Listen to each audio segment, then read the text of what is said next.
कृष्ण राव दरबारी आला असेल आणि त्याच्यावरती कुणी बोलला असेल योग्य ते शासन करण्यासाठी तो अधिक बलवंत सिद्ध होईल.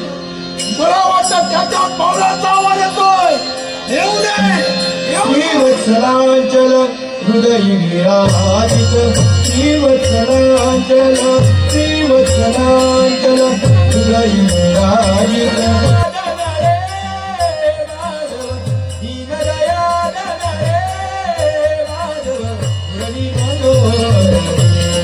माधव हरी मनोहर माधव हरी मनोहर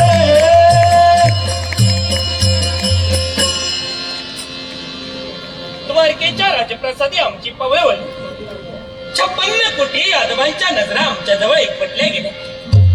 अशा भूत नजरेनं सारे यादव एकटाच आमच्या जवळ पाहू लागले. कारण काय असेल? केवळ गोपाल कृष्णाचा शुभ आणि मंगलचा आशीर्वाद मिळावा. केवळ याच उदात्त हेतून हे सारे यादव एकटक आमच्याकडे पाहत आहेत. हे यादव गणा, या तुमच्या देवाचा, या तुमच्या गोपाल कृष्णाचा शुभ आणि मंगलचा आशीर्वाद सदोदी तुमच्या पाठीशी सदोदी. अरे हा काय प्रकार? आशीर्वाद मिळता क्षणी साऱ्यांच्या नजरा भूमातेकडे गेल्या. मस्तकी जणू सक्तीचा जोखड्याचा भास आम्हाला होऊ लागला. ज्ञात आहे आम्हाला हे सक्तीचं जोखडणे कुणीही नाही. आमचे ज्येष्ठ बंधू म्हणजे बलराम दादा नित्य नियमाप्रमाणे दरबारी यायला आम्हाला विलंब झाला आणि म्हणून दादांच्या रागाचा पारा वाढला असेल. पण दादांचा राग कसा दूर करावा ना हा कृष्ण जाणतोय ना. अहो दादा आलो आलो. अहो दादा बोलण्याची इच्छा नाहीये. माझ्याशी बोलण्याची इच्छा नाही. एवढा राग हो एवढा राग का? यांच्या वेळी कधी नाद येत नाही. सांगितलेलं काही ऐकत नाही. या रागाला आहे ना, तोंड पाण्याची इच्छा नाही. तोंड पाण्याची इच्छा नाही. दादा तुम्ही माझ्याशी बोलणार नाही ना? बोलूच नका. तुम्ही माझं तोंड पाळणार नाही, पाहू सुद्धा नका. पण आशीर्वाद तरी द्या. अरे तो देखील दिला. आशीर्वाद सुद्धा नाही. पण जोपर्यंत आम्ही आमचा नम्रभाव तुमच्या चरणावर लिंकते आमच्या सुद्धा मनाला समाधान, आमच्या सुद्धा मनाला समाधान व्यक्त करीना.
Okay.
आशीर्वाद मिळाला मनाचं समाधान झालं आणि केव्हा माझं नित्याचं कर्तव्य आपला आशीर्वाद घ्यावा आणि माझ्या भक्तजनांना दर्शन देण्यासाठी जावं तेव्हा आदल्या सारी लवकरात लवकर जाईल कृष्ण माझा भीम इकडे ये. इकडे ये.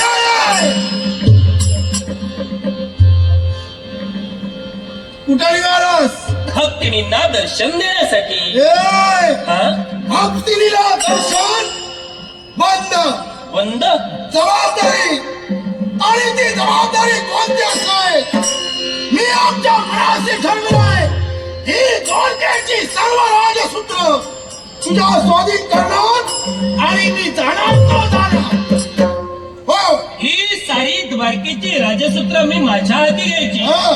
घेतली काहीच वा ए कृष्ण आणि मी जाणार म्हणजे कुठं जाणार हे जाणार अरे रेवतीच्या माली तिथं जाणार आणि विश्रांती घेणार भाऊ रेवती वहिनींच्या माली जाणार आणि विश्रांती घेणार काय हो काय? तुम्हाला रोग झालाय की काय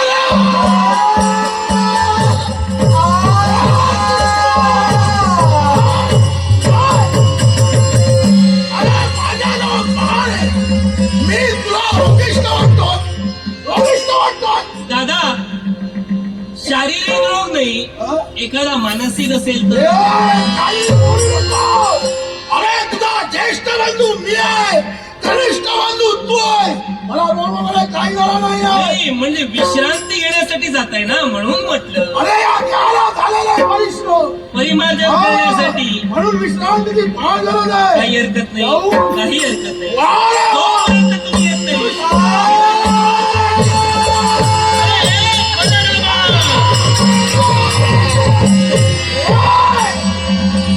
आवाज खाली चुप काय म्हणालास एकेरी नावानं तू मला हाक मारतोयस कोण रे बलराम आवाज खाली ए, तुझा ज्येष्ठ बंधू मी आहे मी राजगादीवर कोण बसलाय अरे तुला मी बसविला मी. राजसिंहासनी राजकर्ता बसतो राजकर्ता कोण आहे अरे तुला राजकारता बनविला कुणी पदविलेला असला तरी राजकर्ता कोण आहे सापडत तू आहेस. हा. कुठे जातोय ए बोललो ना तुला काय? मी कुठं जातो तुला सांगितलं नाही राजकर्त्याची आज्ञा घेतली का ए, तुझी आणि आमच्या मी येऊ मग मी- अरे ज्येष्ठ मी ज्येष्ठ आणि कनिष्ठ तू राजकर्ता राजकर्ता द्वारकेचा मी आहे. तुझी आज्ञा मी घेणार नाही मी सुद्धा तुला पाठविणार नाही तू मला कसा पाठवत नाही ना ते मी पाहतो ना तू माझी आज्ञा घेतल्याशिवाय कसा जातोय ते मी अरे पाहतो. तुझी आज्ञा मी घेतच नाही का मी तुला पाठवितच नाही थांब याची जागा वाढलेली दिसते वा ए आज्ञा घ्यावीच लागणार घेणार नाही ए कृष्ण अरे 56 कोटी यादव माझ्या मुखकमलाकडे पाहताय अरे ज्येष्ठ बंधूने तुझी आज्ञा घ्यावी सैनिक आवाज त्याला बोलवू नको आज्ञा घ्यावी लागेल आज्ञा घेतो ए कृष्ण रेवतीच्या माली जाऊ का रे नको आज्ञा घेतली ना मी माया ममता वात्सल्य प्रेरणा भावना पूजा अर्चना श्रद्धा या सर्वजणी कोण लीलतेचे प्रकार आहे रे. आ, हे तुमच्या बोलण्यात आले पाहिजे हे पंचमातला स्वर नको ए, मध्यमातला हवा हे मला जमणार नाही मग मी तुम्हाला पाठविणार नाही अरे असं काय करतो मग कसं करू ए प्रयत्न करून पाहतो जमलंच पाहिजे हा. ए कृष्ण अजून खाली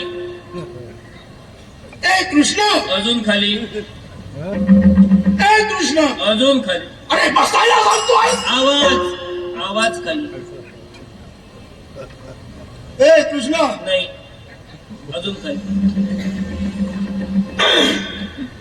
ए कृष्ण ए कृष्ण ए कृष्ण हा.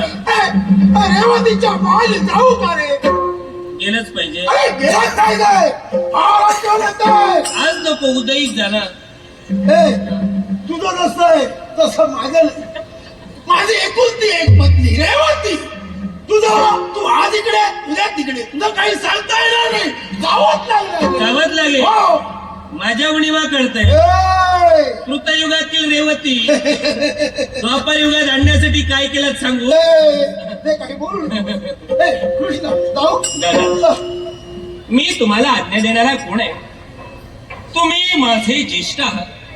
मी तुमचा कनिष्ठ आहे. पण मी न्याय कसा देईन हे प्रात्यक्षिक मी तुम्हाला दाखवित होतो आणि म्हणून मला हे करावं लागलं. चला, मला जमतंय ना. वा जमतय. ही सुरुवात तुलाच केलीस तर बरं झालं. पण जरा थांब.